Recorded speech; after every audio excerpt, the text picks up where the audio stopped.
आज है हमारे समझ में नहीं आई। भारत में तो लंबा है तो सब जना दो हाथ ऊंचा करो एक बार देखो कितने दो हाथ है देखो देखो। अब मुट्ठी बंद करो और पूरी ताकत से बोलो भारत माता की जय, भारत माता की जय। भारतीय जनता पार्टी फलौदी विधानसभा के कार्यकर्ताओं के होली के स्नेह मिलन के समारोह में हम सब के बीच में उपस्थित भारतीय जनता पार्टी जिला परिवार के मुखिया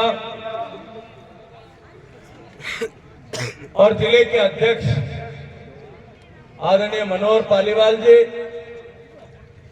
मंच पर उपस्थित राजस्थान सरकार में कैबिनेट मिनिस्टर के समतुल्य दर्जा प्राप्त जीव जंतु कल्याण बोर्ड के अध्यक्ष, पूर्व सांसद, पूर्व मंत्री, पूर्व विधायक आदरणीय जसवंत सिंह जी बिश्नोई साहब, मंच पर विराजमान भारतीय जनता पार्टी के वरिष्ठ नेता और फलौदी के यशस्वी विधायक, आपके सबके अपने, आप सबके लाडले आदरणीय पापाराम जी,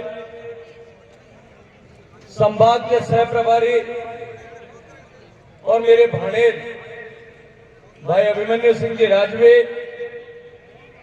भारतीय जनता पार्टी परिवार में अभी हाल ही में सम्मिलित हुए इस नौकुटी मारवाड़ की प्रतिनिधि राजपूत सभा के अध्यक्ष और निरंतर कई वर्षों से अध्यक्ष रहे आदरणीय हनुमान सिंह जी खंगटा साहब,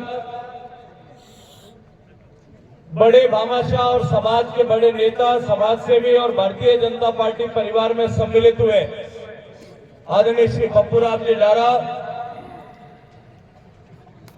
आयकर में बड़े अधिकारी के रूप में अपनी सेवाएं देकर के सेवानिवृत्त हुए श्रद्धेय के.आर. मेघवाल साहब, आदरणीय रतन सिंह जी प्रधान साहब भाग, आदरणीय पूर्व प्रधान मग सिंह साहब, पूर्व प्रधान आदरणीय भागीरथ जी बिश्नोई, आदरणीय अभिषेक जी बादो, मंच पर उपस्थित आदरणीय श्री रामनारायण जी जांगो, श्री मुरली जी तंवर ओबीसी मोर्चा अध्यक्ष, आदरणीय श्री केवल राम जी मेघवाल एससी मोर्चा के अध्यक्ष, आदरणीय बहन गवरा जी महिला मोर्चा के अध्यक्ष, आदरणीय श्री हरुराम जी भील एसटी मोर्चा के अध्यक्ष, आदरणीय श्री यार मोहम्मद जी अल्पसंख्यक मोर्चा के अध्यक्ष, मेरे छोटे भाई और मंडल अध्यक्ष श्री हरि माटपुरा जी, शिव कुमार व्यास जी, नवल किशोर शर्मा जी, स्वामी बालकृष्ण जी, हरिनारायण पालीवाल जी, भारतीय जनता पार्टी के वरिष्ठ नेता श्री ओम जी बोरा, और ओम जी की गाड़ी का एक दिन निकलो थी मांझी को नहीं, अब मांझी हो रहा कि हम बोरा स्क्वायर हो गया। अब डबल इंजन की सरकार हो गई, बोराओं की अब ये तय हो गया।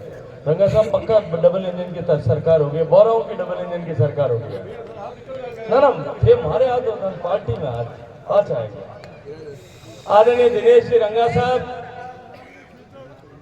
जोधपुर से आए हुए वरिष्ठ उद्यमी आदरणीय रंगा साहब, जिला परिषद सदस्य आदरणीय विक्रम सिंह जी आमला, भारतीय जनता पार्टी के वरिष्ठ नेता धनसुख जिट्टरू, शिव पंचारिया जी, गेमर सिंह जी बारो, मंच पर बैठे हुए और मंच के सामने बैठे हुए सभी भारतीय जनता पार्टी के श्रेष्ठ कार्यकर्ता बंधुओं, बहनों, सभी जनप्रतिनिधिगण, पूर्व जनप्रतिनिधिगण और इस देवतुल्य सभा में उपस्थित सभी पत्रकार बंधुओं, मैं काशी की इस धरती को प्रणाम करते हुए आप सबका अभिनंदन करता हूं, आप सबको होली की शुभकामनाएं देता हूं। ये मां लटियाल की धरा तो है ही, लेकिन ये ज्ञान की भूमि भी है और इस भूमि में रहने वाले लोगों को हवा की दार जो है वो नजर आती है। पूर्व प्रधान साहब हुड़ताल जी बैठा, हाथ ऊंचो कर लिया। इनको ये पता लगता है कि धारा किधर बह रही है और फलौदी के आज इस कार्यक्रम में ये हवा दिखा रही है, बीरबल जी हवा दिखा रही है कि अब की बार जो है धारा किधर जाने वाली है। निश्चित रूप से जैसा अभी सभी लोगों ने कहा कि भारतीय जनता पार्टी अब की बार 400 के पार का लक्ष्य लेकर के चुनाव के मैदान में 2014 में जब 10 साल तक कांग्रेस की सत्ता, यूपीए की सरकार, मनमोहन सिंह जी की सरकार इस भारत में थी, मैं याद दिलाना चाहता हूं आपको उस समय भारत के हालात क्या थे। देश हर मोर्चे पर विफल हो रहा है।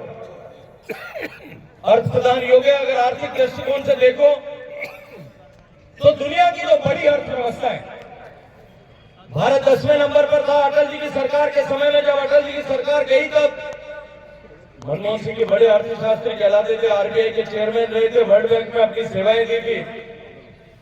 10 साल के बाद में भारत 10वें नंबर पर ही था। इतनी कृपा की कि नीचे नहीं जाने दिया। लेकिन उससे ऊपर दुनिया की बड़ी अर्थव्यवस्थाओं में जिनको सबसे ज्यादा कमजोर, फ्रेजाइल ऐसी अर्थव्यवस्थाएं माना गया था, उन टॉप 5 फ्रेजाइल अर्थव्यवस्थाओं में से, फ्रेजाइल 5 में से एक भारत को सम्मिलित किया गया।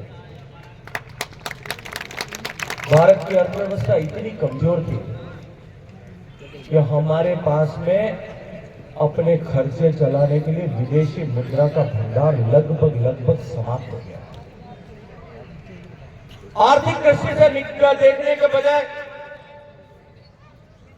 यदि मैं भारत में अमन, चैन और शांति के दृष्टिकोण से देखो तो नित्य प्रतिदिन देश में आतंकवादी घटनाएं हो रही थी। एक घटना की दमक समाप्त होती थी, गूंज समाप्त होती थी, उसकी जांच पूरी हो सके उससे पहले दूसरी आतंकवादी घटना देश में होती थी। कभी मुंबई पर हमला होता था, कभी चेन्नई में ब्लास्ट होता था, कभी पुणे में जाकर के ब्लास्ट होता था, कभी बेंगलुरु में ब्लास्ट होता था, कभी अजमेर में जाकर के ब्लास्ट होता था। देश को आर्थिक रूप से खोखला और कमजोर करने के लिए, देश में अस्थिरता का माहौल पैदा कराने के लिए इस तरह की घटनाएं हमारे पड़ोसी देश प्रायोजित रूप से भारत में करा रहे हैं। अगर उससे आगे बढ़कर के मैं देखूं, हमारे आस्था के केंद्रों पर हमला होता था। जम्मू के रघुनाथ मंदिर पर हमला हुआ, गांधीनगर में जाकर के अक्षर मंदिर पर हमला हुआ, जयपुर के हनुमान जी के मंदिर पर हमला हुआ। देश के न मंदिर सुरक्षित थे और न मार्केट सुरक्षित थे। देश की इतनी बुरी हालात उस 10 साल में हुई। अगर उससे आगे बढ़कर के बात करूं, सीमाओं की सुरक्षा के दृष्टिकोण से देखें, मैं आपको याद दिलाना चाहता हूं वो 10 साल का काला दौर। उस 10 साल की कालरात्रि में हमारे सिपाहियों के सिर काट करके ले जाते थे और हम केवल यूनाइटेड नेशंस में जाकर के अपनी शिकायत दर्ज कराते थे। मैं सीमावर्ती क्षेत्र में काम करता था उस समय, मुझे सीमाओं पर काम करने का सौभाग्य मिला था। मुझे याद आता है, मैं कलकत्ता में था, बंगाल की सीमा के पास। अखबार में समाचार छपा था कि भारत के बीएसएफ के सिपाहियों को मार करके फोटो छपा था और डंडे पर जैसे जानवर को बांध करके लेके जाते हैं, ऐसे बांग्लादेश लेकर के जा रहे थे। अगर सामाजिक ताने बाने की दृष्टिकोण से बात करें, भारत में जिस तरह से क्षेत्रवाद बढ़ रहा था, पूरा पूर्वोत्तर सुलग रहा था, भारत के लोग इस लोकतंत्र में से अपना विश्वास खोने लगे। भ्रष्टाचार के दृष्टिकोण से बात करें, एक के बाद घोटाला, एक के बाद एक घोटाला, एक के बाद एक घोटाला। जमीन में कोयले से लेकर के आकाश में हेलीकॉप्टर और तरंगों तक को बेचने में घोटाले, लाखों करोड़ रुपए के घोटाले जिस तरह से हुए थे। देश को इस लोकतांत्रिक व्यवस्था पर विश्वास धीरे धीरे देश का उठने लगा था।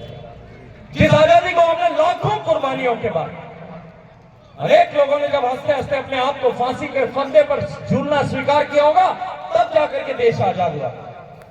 अनेक लोगों ने जब हंसते हंसते गोली खाई होगी अपने सीने पर, तब जाकर के देश आजाद हुआ। अनेक लोगों ने जेलों में यातना सही होगी, काल कोठरियों में सावरकर जैसे लोग कोलू में बैल की तरह जोत दिए गए होंगे, तब जाकर के देश आजाद हुआ था।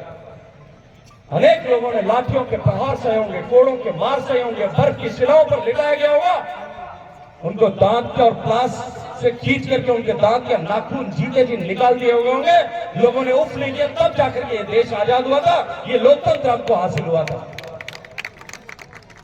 और वो लोकतंत्र पर से लोगों का विश्वास डगमगाने लग गया।